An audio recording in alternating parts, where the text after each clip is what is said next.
ओम साईं राम। ये कहानी एक धोबी के झूठ और बाबा की माफ़ी की है। शिरनी गांव में रघु नाम का एक धोबी रहता था। वह दिन रात कपड़े धोता और उन कपड़ों को घर घर जाकर लोगों को देकर आता था। काम तो बहुत ईमानदारी से करता था, बहुत मेहनती था, लेकिन उसमें एक बहुत बड़ी कमी थी। वह लालची और घमंडी था। वह बाबा को बिल्कुल पसंद नहीं करता था। वो यह भी पसंद नहीं करता था कि इतने सारे लोग बाबा के पास जाते हैं। उस समय शिरनी गांव में बाबा के चमत्कारों की जय जयकार हो रही थी। सब लोग के मुंह पर बाबा का ही नाम था। बाबा हर किसी की बीमारी को पल भर में, क्षण में दूर कर देते थे। पर रघु को ये सब पसंद नहीं था। वह लोगों से यही बोलता था कि बाबा कोई चमत्कारी नहीं है, वो तो ढोंगी हैं, पाखंडी हैं, वो तुम्हें पागल बना रहे हैं। लोग बोलते थे रघु को कि रघु, एक दिन तू खुद ही बाबा के चमत्कारों का गुणगान करेगा, इतना गलत मत बोल बाबा को। तो रघु उनको धमका देता था और वहाँ से चला जाता था। फिर एक दिन रघु द्वारकामाई मस्जिद के सामने को निकला। वहाँ बाबा धुनी रमाए बैठे थे और भक्त उनके आसपास बैठे थे।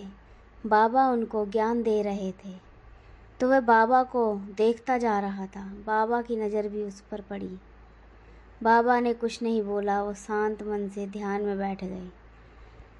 पर रघु उनको देखकर अनदेखा करके पीट कर निकल गया।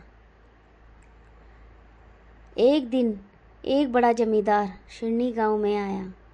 वह बहुत अमीर था। उसने बाबा को एक दिया दिया। वह दिया चांदी का था।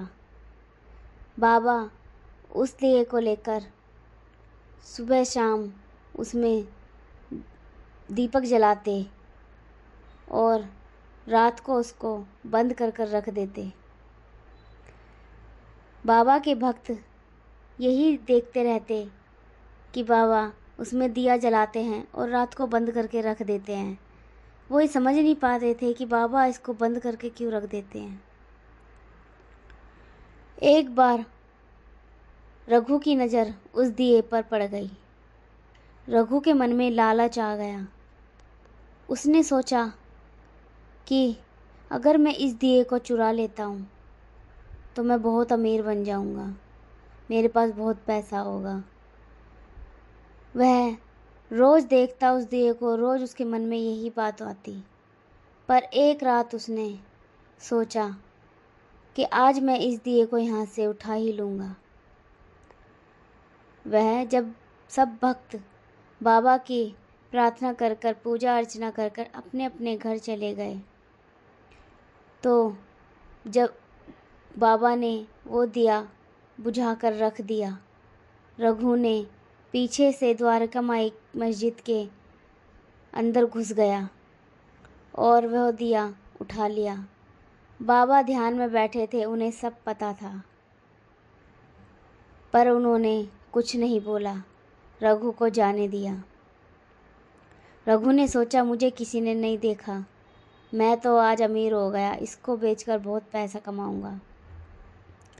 सुबह जैसे ही भक्तों की भीड़ लगी, भक्तों ने देखा कि वहाँ मस्जिद में वो दिया नहीं है, तो भक्तों में हाहाकार मच गया। लोग बाग एक दूसरे को देखते। वहाँ पर एक रामू नाम का बच्चा भी था। वह बच्चा जिस दिन चोरी हुई थी उस दिन वहीं पाया गया। तो सब लोगों ने उस पर शक किया कि हाँ, इसी ने ही दिया चुराया होगा। उसको बहुत खरी खोटी सुनाई, उसको बहुत मारा। बाबा सब देखते रहे, सब सुनते रहे, पर वो कुछ नहीं बोले। लोगों ने रामू को शिरनी गांव से निकाल दिया कि तुझे शर्म नहीं आई, तूने बाबा की मस्जिद में आके चोरी की, बाबा तुझे कभी माफ़ नहीं करेंगे। लोगों ने बाबा से कहा, बाबा चोर आपके सामने था, आपने कुछ नहीं किया। बाबा कुछ नहीं बोले, वो ध्यान में चले गए, क्योंकि उन्हें तो सब पता था वो तो सही वक्त का इंतज़ार कर रहे थे। उसी रात रघु के सपने में बाबा आए। बाबा थोड़े क्रोध में थे। बाबा ने रामू से कहा, रामू, अभी भी समय है, अपनी गलती मान ले और उस निर्दोष को बचा ले, वरना इसका परिणाम बहुत बुरा होगा। रामू की झटके से आंखें खुल गईं। उसने देखा आसपास कोई नहीं था। वो पसीने में सारा भीगा हुआ था। उसके हाथ पैर कांप रहे थे। उसने सोचा, कहीं मेरे सपने की बात सच तो नहीं हो जाएगी, कहीं मेरे साथ कुछ बुरा तो नहीं हो जाएगा। वह उसी दिन भागा भागा द्वारका माई के पास पहुंचा और बाबा के चरणों में गिरकर माफ़ी मांगने लगा, सिर पटकने लगा कि बाबा मुझे माफ़ कर दो।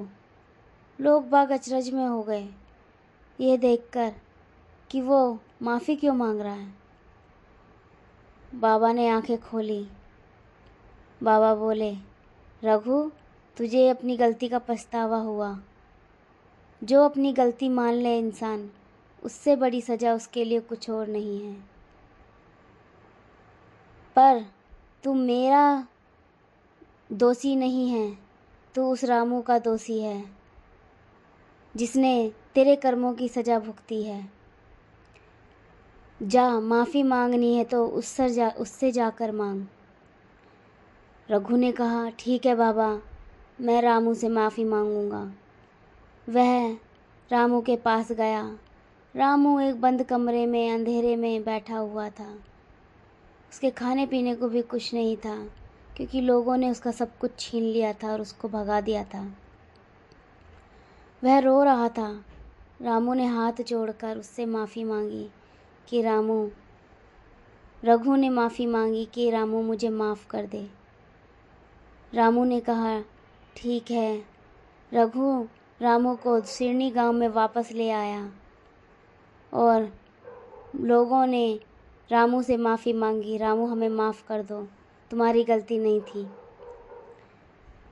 फिर रघु को लोग बाग बहुत खरी खोटी सुनाने लगे। बाबा ने कहा, जो तुम देखते हो वही तुम करते हो, तुम सोचते नहीं कौन सही है कौन गलत है। लेकिन रघु ने अपनी गलती का पछतावा किया, इसलिए मैं इसे आज माफ़ करता हूँ, इसे जीवन में एक और मौका देता हूँ। रघु उस दिन से अच्छा आदमी बन गया। उसने सारे गलत काम, चोरी, झूठ बोलना, बाबा के बारे में गलत बोलना सब छोड़ दिया। वह लोगों के पास जाकर बाबा के चमत्कारों की, बाबा की दुआओं की सबसे बातें करता, सबको बाबा के बारे में बताता। वह मस्जिद में रहने लगा था, वहाँ की साफ़ सफाई करने लगा था, बाबा की सेवा करने लगा था। वहाँ पर जो लोग आते उनको खाना खिलाता, पानी पिलाता, हर तरीके से बाबा की सेवा में लीन रहने लगा था। बाबा ये देखकर बहुत खुश हुए। बाबा ने कहा, अगर मैं रघु को उस दिन पकड़वा देता, इसे सज़ा देता, तो आज इसमें यह बदलाव मुझे देखने को नहीं मिलता। इसीलिए इंसान को एक मौका ज़रूर मिलना चाहिए अपनी गलती सुधारने का। इसलिए बाबा कहते हैं कि कभी भी जल्दबाजी में कोई फ़ैसला ना करें।